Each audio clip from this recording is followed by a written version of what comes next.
Well, hello everyone, and welcome to a beautiful Friday afternoon, April the 23rd, 2021. It's about 4:10, and this place closes at 5, so we're going to make this quick. So right now, I am in Vidalia, Georgia, or as some would say, sweet Vidalia, Georgia. Now, just like the key lime is not technically supposed to be called a key lime unless it is grown in the Florida Keys, and also tequila is not really supposed to be called that unless it was made in Tequila, Mexico. Technically, a Vidalia onion is not really supposed to be called that unless it was grown here in Vidalia, Georgia. There is something about the soil and climate conditions that is conducive to making the sweetest, best onions in the entire world. And dedicated to that out here in Vidalia, Georgia. They have a 4-day festival every year, and I'm working at that right now. It's going to be Saturday and Sunday, so come out and see me. But it's Friday now, and I'm all set up. I got a little while to go do something, so I've decided to go into the Vidalia Onion Museum. So let's go on in there and see what we can learn. Walking up appropriately, the decorative planter boxes on either side of the door are planted with Vidalia onions. Now this is a free museum, so if you're in the area, stop on by and see it. But the medium green counties on the edges, if you live in those counties or want to farm in those counties, you have to have your soil tested. Right, before you like to do it. Yeah. But there's inside the green area, well, where's the green area? Right, the dark green. The dark green area, yeah. Okay. All right. Where are these? I got some interesting facts over here. Today, millions of people associate onions with Vidalia, Georgia, yet this region's commercial crop didn't get started until long after its accidental discovery in the 1930s. And Greeneville, small market production, local, blah, blah, blah, in 1949. So that would have been 4 years after the end of the Second World War. George built a state farmers market at the busy crossroads of the little town called Vidalia, centered between Macon, Savannah, and Augusta. Macon is known for that big cherry blossom festival every year, and of course Savannah for the Savannah's Riverwalk. So yeah, Vidalia is centered somewhere in between the three, although it's not quite as touristy. It is known for this, the Vidalia onion. So right here we've got some tools, primitive tools that were used at some point. The mule plow, of course, everybody knows, but what is a scratcher? And a hole pegger? Hole peggers. Those look like they weren't even driven by mules. You had to just hold on to the handles and keep going. I'm guessing this is what you would plant the little seedlings down in there in the holes with. I'm headed that way right now to the farm. All right, take care, y'all. Have a good day.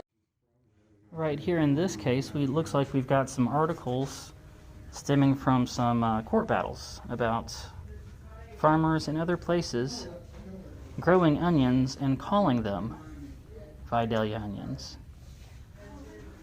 This one right here, Vidalia onions brings tears to the eyes of counterfeiters.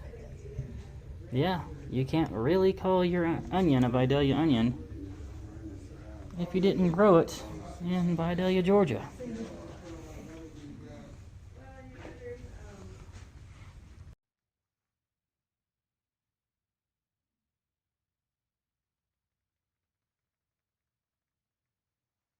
It looks like at some point Shrek was used to advertise the Vidalia onion.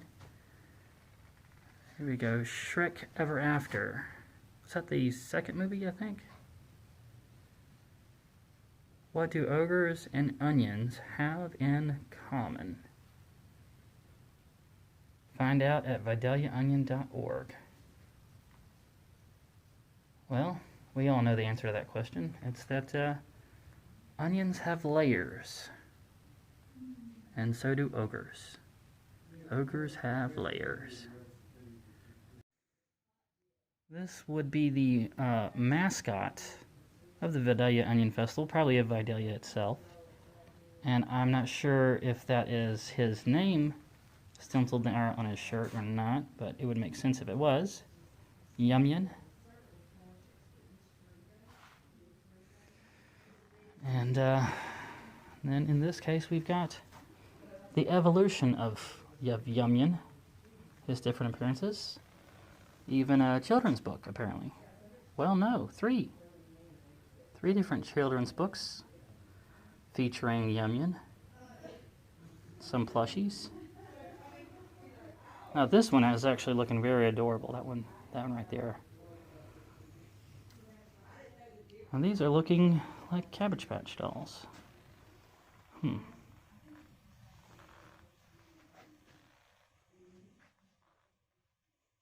Oh, here's a Yumion made out of burlap.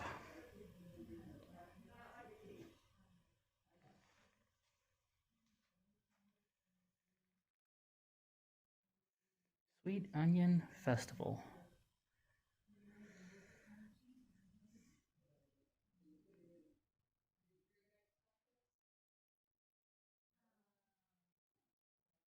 Onion Town, USA. You know, as you're coming into the city, it says, "Welcome to the sweet Vidalia Onion City" on the sign. It doesn't say Onion Town. So I don't guess that is an official tagline for the entire town, but it sounds nice. Against this wall, we've got some really well-rendered pictures of different recipes that you can use the Vidalia onion to make, including the Vidalia onion pie, and that's not savory, it's actually sweet. They make a Vidalia onion cobbler out here at the festival. I will be trying that at some point during the week, so check back for that. But yes, a sweet onion pie. Looks like some kind of onion carbonara right there. And this would be your casserole, so that would be the more savory thing right there. You got to, of course, oh, that looks like a coconut sesame onion rings. Very, very creative. And then, of course, your basic onion ring. And then right here, below that, there's another glass top case with a bunch of recipe books that have featured the Vidalia onion as the main ingredient. And also just recipe cards for those of you that like to collect those. There you are. Oh my goodness, bacon wrapped and oven roasted. Yeah, I'm in. I'm actually really hungry right now. This display is to show you the year-round process of growing Vidalia onions. Let's see, we're going to start with the planting, which is actually the seed beds. See, most Vidalia onions are started in seed beds, and then once they become seedlings, they're moved into precise rows where they'll mature. Okay, so there's the seed beds, and then the transplant from seed bed to the nice even rows. They've even got the different months that each one of these processes go through. So there's your Christmas season right there, out there in the cold. Then the growing season, of course, is from November to May. Right. And harvesting. Now, once they're harvested, and that is from April to June, you can't just cut the tops off of them and sell them to the stores. They have to be dried The drying goes from April to June. And then they have to be graded. That's another process. And that goes all the way to September. April to September. Distribution is also from April to September. So the grading and distribution is happening at the same time. And then at that point, it's time to start making the seedlings again. And it starts over. A year-round job to make these sweet onions. Okay, so before I go, one last sweep around these vintage photos from the 1930s, probably, maybe even earlier. And then show off this beautiful translucent entrance. And Vidalia Onion right here, decorating right as you come in. It's right there on the wall. And it's time to leave. We're done. Now, if you do come out here to this museum, there is also, it's free to walk through here, but you can buy merchandise in the form of decals, stickers, coffee mugs, shot glasses, even plushies. Not going to be getting any of that today. Just wanted to let you know it is available. And I imagine kind of important that some people do buy them to keep this free.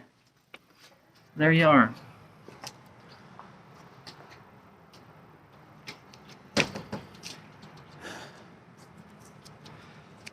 Alright guys, if you've enjoyed this at all, make sure to indicate so by giving me a thumbs up. Subscribe if you haven't already. Make sure to turn on notifications by hitting the bell, going over and selecting all. I will talk to you down in the comments. And look forward to seeing you in the next one. Oh, by the way, the festival is kind of separated into two parts. One is kind of like a fair with rides. And then there's the arts and crafts area, which only goes for Saturday and Sunday. I will not be in the rides area, the carnival fair looking area. I will not be in there. I imagine it's probably a lot more expensive to be in there, and they've probably already contracted with their own Caricaturist team. I will be in the arts and crafts area. It's in a pine grove. It's a little bit of an admission charge to get in there, but totally worth it. So just letting you know. Hope to see you there.